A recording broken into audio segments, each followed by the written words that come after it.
Hæstv. Innanríkisráðherra Hanna Birna Kristjánsdóttir tekur til máls og fundarstjórn forseta. Virðulegur forseti, ég ítreka það sem ég hef áður sagt þetta mál. Ég veit ekki hvernig þetta mál til komið. Ég veit ekki hversu oft ég á að segja það. Ég þekki ekki þessa rannsókn. Mér ekki kunnugt hana og það væri óeðlilegt að ég þekkti einstaka þættina. Það kemur hins vegar fram í dómi Hæstaréttar í dag að það sé ekki að lögreglan finni ekki neitt sem renni stoðum undir það að trúnaðargögn hafi farið frá ráðuneytinu. Ég get ekki upplýst þingheim rannsókn sem í gangi, hef ekki frekari upplýsingar hana, heldur þingheimur sjálfur, en bið menn að gæta hófs í því. Og innanríkisráðuneytið og starfsmenn innanríkisráðuneytisins sendu frá sér tilkynningu á það.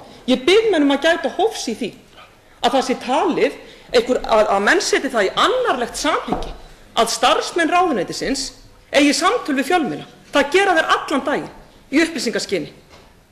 Og að fara að dylgja það að það feli í sér saknæmt athæfi að mínu mati mjög óeðlilegt. Ég get ekki upplýst þingið málið.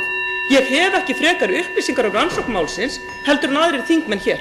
Og svo verður bara að koma í ljós niðurstaða lögreglu, niðurstaða ríkissaksóknara og ég ítreka það sem ég hef áður sagt að þá get ég tjáð mig málið efnislega og þá getur ráðuneytið tekið á því í samræmi við þá niðurstöðu.